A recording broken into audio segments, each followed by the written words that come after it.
Bueno, como todos ustedes saben, la democracia es una construcción, es una idea que se ha venido elaborando a lo largo de los siglos, que se ha olvidado, digamos, es una construcción, además, una vez que se conquista, eso no quiere decir que esté a salvo, eso no quiere decir que ya la logramos. Si hay algo que tiene amenazas, es la democracia. Porque, por ejemplo, cuando ya se habían conquistado las democracias en los años 20, vino el nazismo y el fascismo y las arrasó. Entonces tocó volverse a aprender ese tema. Entonces, el cuento va, digamos, empieza con los griegos y hay que ver en las que están los griegos ahorita, precisamente por todo el tema entre soberanía, supervivencia y compromiso con la Unión Europea, que los está despedazando a ellos. Entonces, empezaron con este pueblo y esa primera democracia tiene la idea más importante, la más importante de todas, de la democracia griega, es que hay una sociedad que pueda funcionar por consenso. Eso es absolutamente revolucionario de parte de ellos, porque normalmente estábamos trabajando con el concepto de la divinidad. Las grandes civilizaciones y los grandes imperios venían de una filiación directa, en el caso de los egipcios directamente de Horus, a través de la madre Isis y de Horus venía el poder de los faraones. En el caso de los persas también era un caso de divinidad. La mayoría de las culturas tenían ligado el tema de la divinidad con el tema del gobierno y su legitimidad estaba dada por un orden cósmico. Los griegos plantean un orden civil y la legitimidad de la democracia griega está dada en el consenso.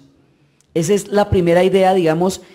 Ya llegar hasta ahí, eso ya toma una vuelta larga, porque ya es usted empezar a pensar que estamos en capacidad de decidir todos y que no hay entidades superiores per se, divinizadas, cósmicas, que tengan decisiones por encima o por fuera de nosotros y que por lo tanto nosotros somos los que podemos entrar a dirimir.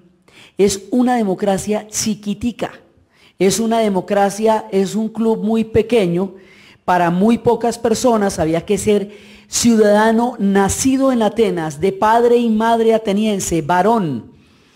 Tenía más condiciones que un tute, pero era una democracia.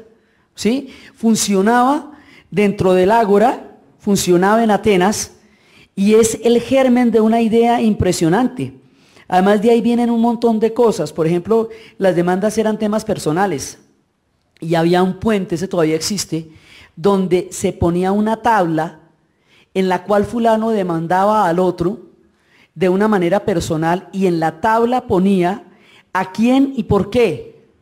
Por esa razón se entabla una demanda, porque eso se ponía en una tabla, literalmente en el puente. Entonces, los griegos empiezan a desarrollar esta idea de democracia y empiezan a desarrollar la idea del consenso y empiezan a desarrollar un nuevo tipo de legitimidad. Y con eso abren una perspectiva que no existía en el mundo antiguo y que ya después existe la República Romana, basada un poco en esto, y después ya pasamos a la era del imperio. Una vez que pasemos a la era del imperio, ya el tema queda abandonado.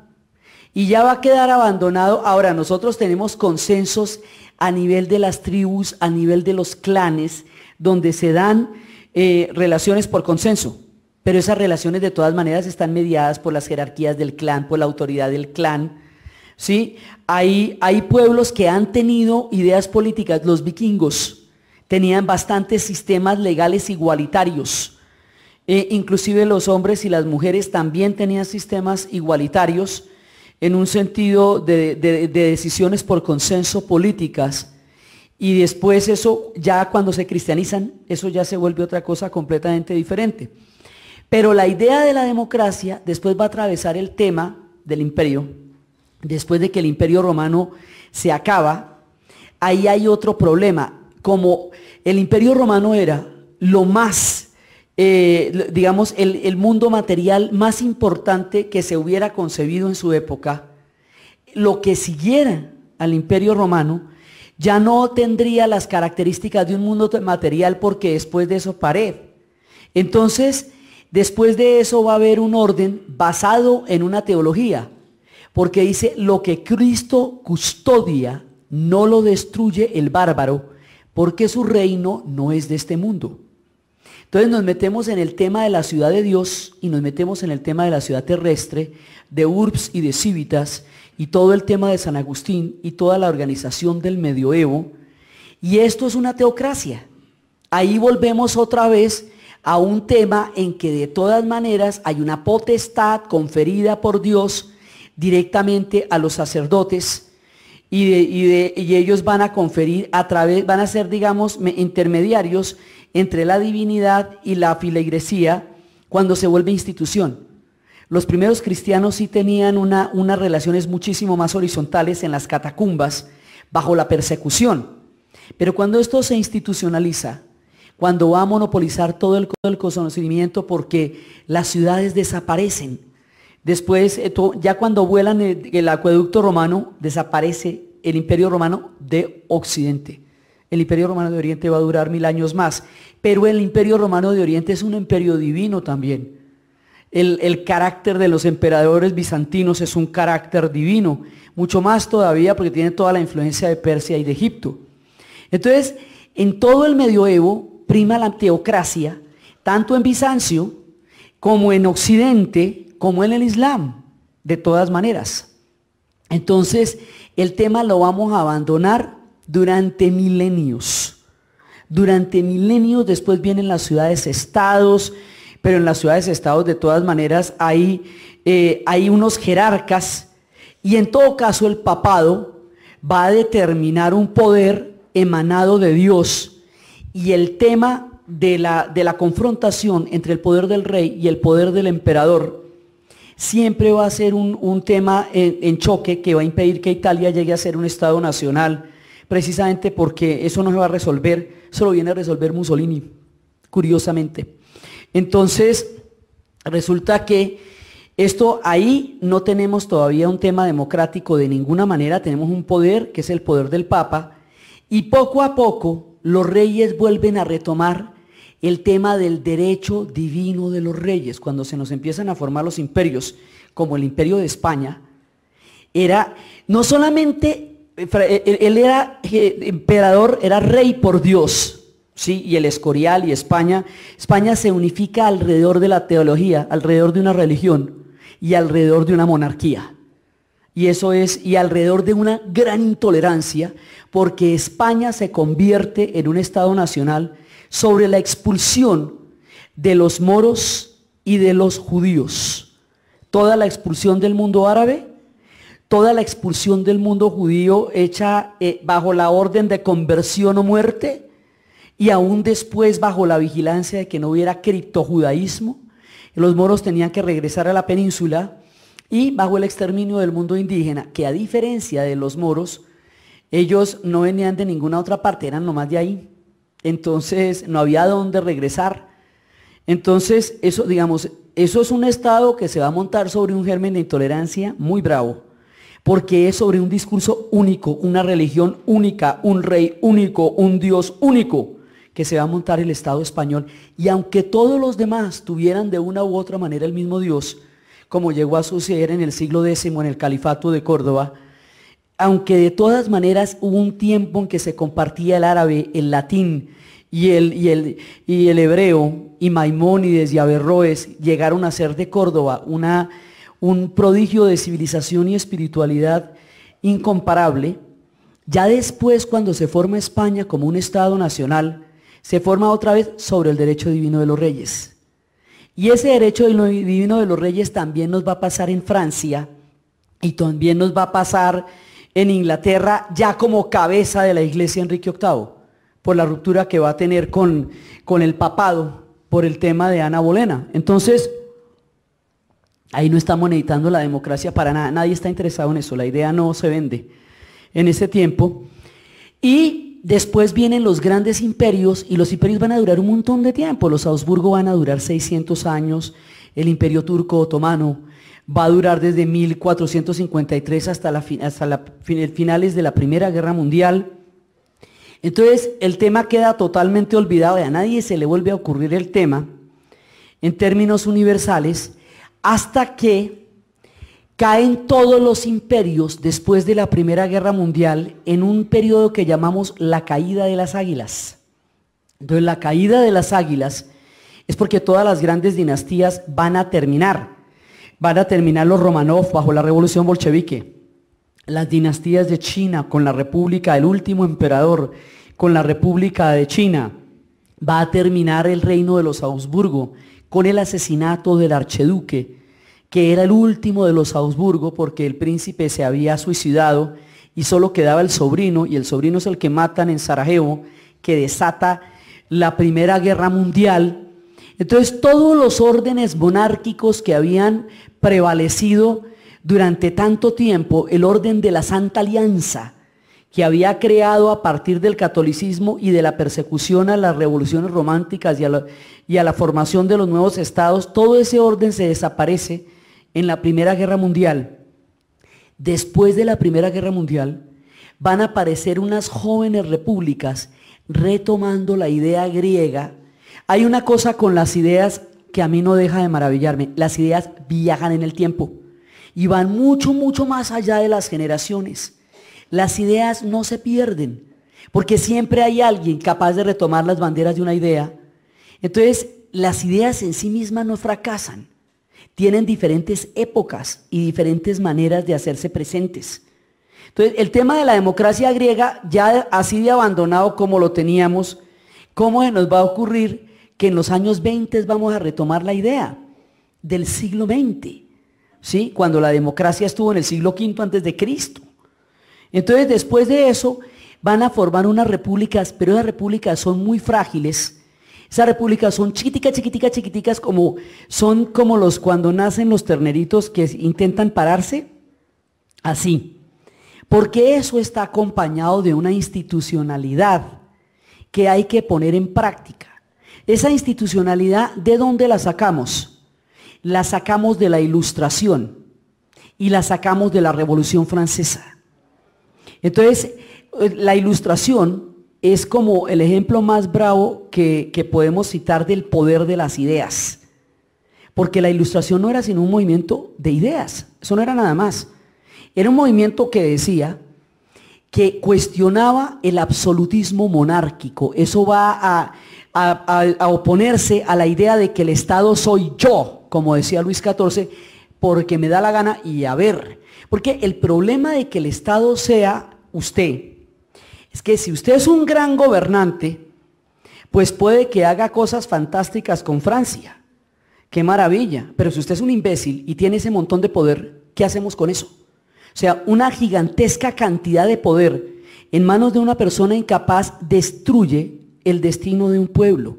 Entonces, ya esto a las alturas de Luis XVI y después de la mano de muebles de Luis XV, sí, ya no aguanta.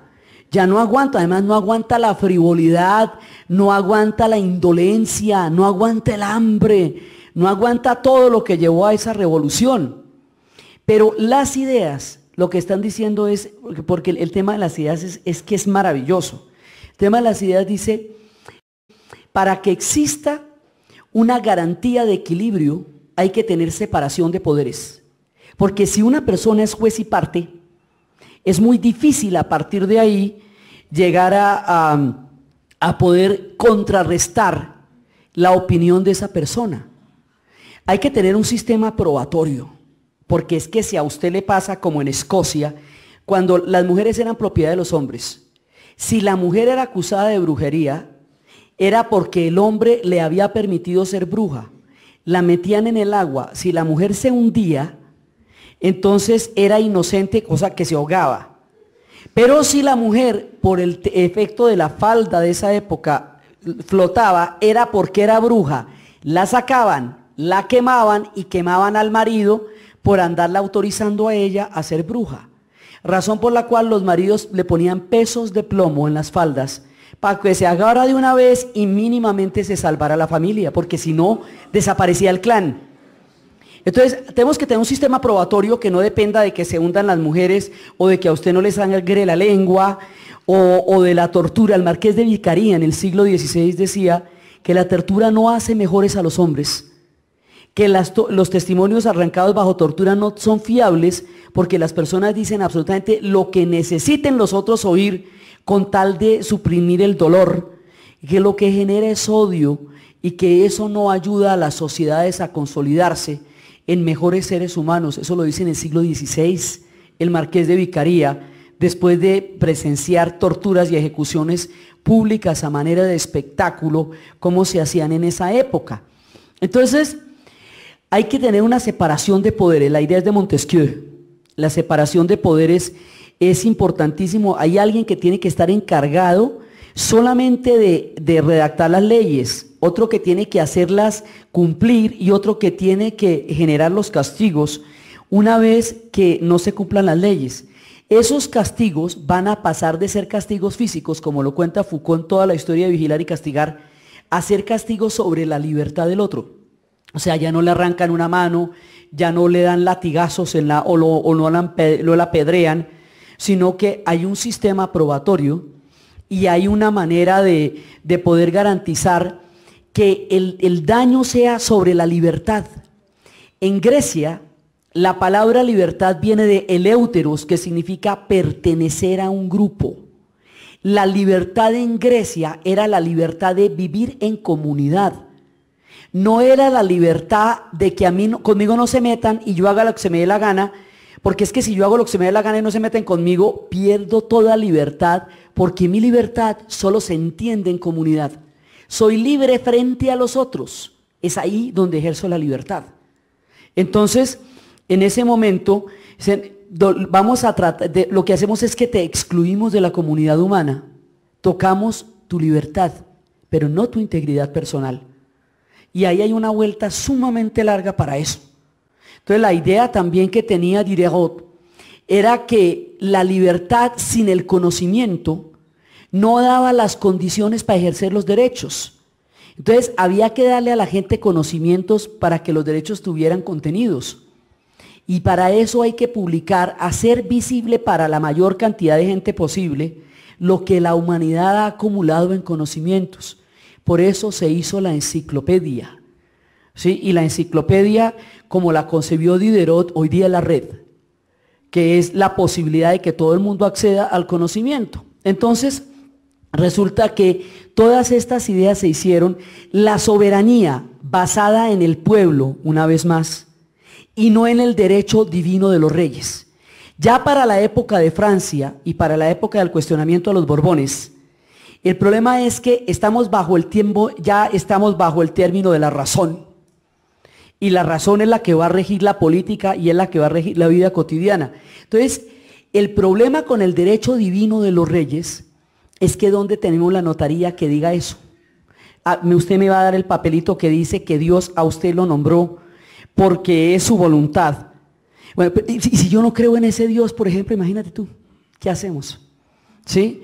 Entonces, o si yo creo en varios, o a ver, o en ninguno, y tú no tienes una notaría donde mostrarme cuándo Dios se levantó por la mañana con ganas de darte a ti el derecho de gobernarme a mí. Y además porque en la época del derecho divino de los reyes, la vida era del rey. O sea, el rey sí podía mutilar a la gente. Quien estaba cazando en el bosque del rey podía ser mutilado o podía ser asesinado, porque o el rey le daba mal genio, simplemente le caía a alguien mal. O sea, el rey no necesitaba ninguna razón para nada. El rey podía hacer lo que le diera la gana, porque para eso era rey y ante el único que tenía que rendir cuentas era ante Dios. El imperio español no era ni siquiera un nombre de la corona, era un nombre de Dios. Era una teología, el régimen que llegó aquí de colonización. Entonces, todo eso lo van a cuestionar en la Revolución Francesa.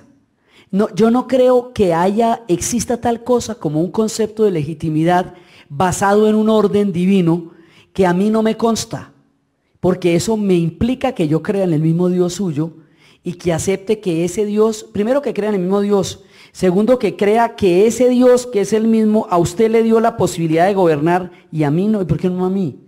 O Sí, o sea, ¿qué lo hace a usted como tan especial? ¿La sangre? ¿Quién bendijo la sangre? ¿Quién bendijo el linaje? Se pone usted a preguntar y se va quedando desde el punto de vista de la razón sin argumentos. Porque ahí como podemos, ya llegamos a un punto de fe, pero no podemos manejar la política en ese sentido si estamos ahora hablando de la razón como el instrumento de conocimiento y de libertad política para las personas. Entonces, todo este cuestionamiento, cuando ya se dicen los derechos del hombre y del ciudadano, cuando la revolución los postula, entonces Olimpia de Gauche dice, bueno, pero entonces toca el derecho de las mujeres, pero no, la decapitan, no se pudo. En ese momento ya llega el régimen del terror, y el régimen del terror va contra todo el mundo, y Olimpia muere decapitada. Ese temita quiere decir que más o menos 150 años queda aplazado el derecho de ciudadanía de la mujer. En el caso de Nueva Zelanda e Inglaterra, ¿no? En el de nosotros, que es en 1957, pues imagínate tú, por la decapitada de Olimpia, porque si no eso se hubiera podido establecer como un derecho. Primero era un derecho de los propietarios. Estos ciudadanos franceses son varones y son propietarios. O sea que el que no tiene tierras no tiene derecho a votar. Entonces la decisión está determinada por la propiedad. Ahí tenemos un problema muy grave, porque el que no es propietario no vota, y si la propiedad está concentrada en pocas manos, pues en realidad son muy poquitos los que van a votar. Entonces ese tema, pero ya hay derechos del hombre y del ciudadano, y eso no existía antes. Y eso es tan peligroso que a Nariño le va a costar el canazo que le costó solo traducirlos al español. O sea, es un delito de pensamiento y de lengua, traducir los derechos del hombre al español. Y le toca al hombre el canazo que le tocó por eso. Entonces, pero ya existen. O sea, ahí vamos avanzando. Eso tiene compliques, pero ya existe. ¿Sí? Entonces, ya tenemos una idea del consenso, tenemos una idea de la participación, tenemos una idea de la separación de poderes, tenemos una idea y de la propiedad, pero todavía nos falta. La idea es cómo se va ampliando el concepto de ciudadano, cómo va abarcando cada vez más instancias de las comunidades humanas.